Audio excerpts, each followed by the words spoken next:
السلام علیکم میرے عزیز دوستوں، بزرگوں، ساتھیوں، ماں بہنوں۔ میں محمد عبدالحق قمر، تحریک مسلم شبان کا وائس پریزیڈنٹ۔ آج آپ تمام کے روبرو آنے کا میرا مقصد یہ تھا کہ میرے دل میں جو بے چینی تھی اور میرے دل میں جو احساسات جاگ رہے تھے، میں چاہا کہ آپ تمام سے شیئر کروں۔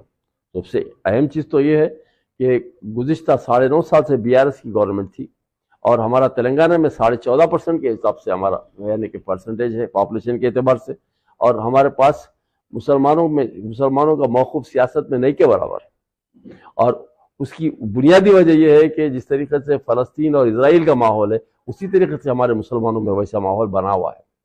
چاہتے نہیں کہ کوئی اگر مثال کے طور پہ فلسطینی اگر اچھے طریقے سے زندگی گزار رہا ہے تو اس کو کس طریقے سے تباہ کر کے اسرائیل چاہتا ہے کہ اس کے اوپر اپنی قابضی ہو کے رہے اور کوئی دوسرا اس کی جگہ پر جگہ نہ لے۔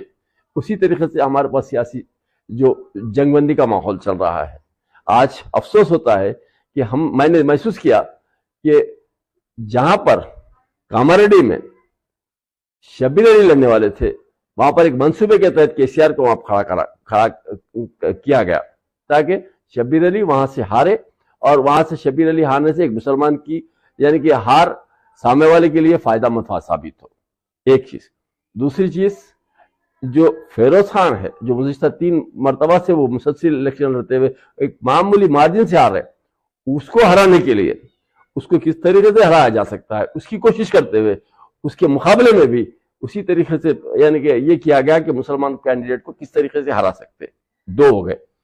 شیخ اکبر جو ملک پیٹ کانسٹیٹنسی سے ایک اچھا خاصا پڑھا لکھا ایک نوجوان آیا تھا، اس کو کس طریقے سے ہرانا چاہیے، وہ تمام حربے استعمال کر کے اس کو ہرایا گیا۔ اور اسی طریقے سے آپ کے اظہر الدین جو مثال کے طور پہ جو جوبلی ہلز سے لڑنا چاہ رہا تھا، اس کو بھی اپنے حربوں کو استعمال کرتے ہوئے اس کو بھی ہرایا گیا۔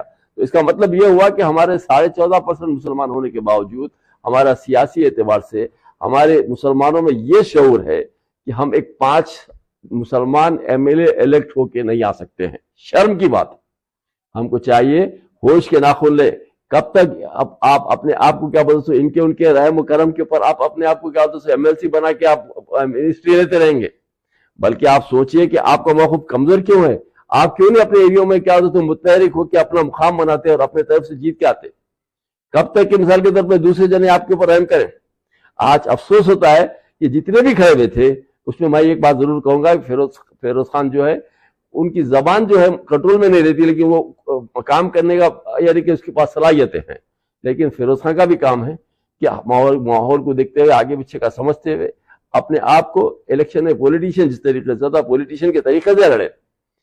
آج موجودہ موقف ہے تلنگانہ میں آپ کو یہ بتاتا ہوں کہ حقیقت میں ایک بھی مسلمان جیت کے نہیں آیا۔ آج پورے تلنگانہ میں کانگریس سے جتوں کو بھی دیے تھے تمام کے تمام ہارے، یہاں تک کہ BRS سے جو تھا عامر شکیل وہ بھی ہارا۔ تو مطلب یہ ہوا کہ آپ کے پاس یعنی کہ مسلمان کون ہے جیتا ہوا آج؟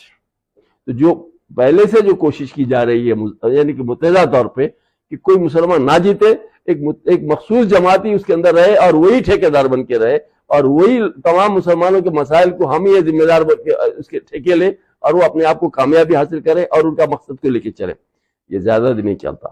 آج دیکھیے وقف کے زیادہ کھانے کا نتیجہ کیا ہوا، KCR کو مکھی کھانا پڑا، کیونکہ مسلمانوں کو یہ معلوم تھا کہ KCR صاحب نے حسین شاہ ولی کی درگاہ کی جو 1654 ایکڑ 32 گنٹے زمین کھایا، اس کا آج خمیازہ بھگتنا پڑ رہا ہے۔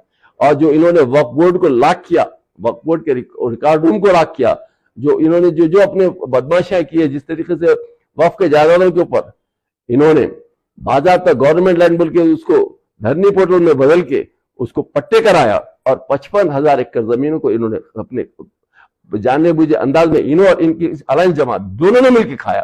اس کے تمام ذمہ دار جو ہے یہی لوگ ہیں۔ آج ایک زوال پذیر ہوا، لیکن انشاءاللہ آج نکل دوسرے کو بھی زوال پذیر ہونا پڑے گا، کیونکہ وقف کے جائیداد جو ہے وہ کسی کے باپ کے نہیں، اللہ کے جائیداد ہیں۔ اللہ اس کے ساتھ انصاف کرنے والا ہے اور وقت آئے گا تو معلوم ہوگا کہ کون کیا ہے اور کون کیا ہے۔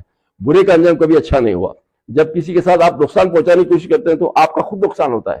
آج جو آپ بال بچے ہیں، جیسا کہ مثال کے طور پہ خالد صاحب جو جیتنے والا کینڈیڈیٹ تھا، جو معمولی سے 1,500 ووٹ کے اندر ہی وہ ہارا ہے، اور 2000 ووٹ سے فیروز خان ہارا ہے۔ اگر مثال کے طور پہ آپ کی بےمانی کے ووٹ اگر حاصل نہیں ہوتے اگر مثال کے طور پہ جو سامنے والی جماعتیں جو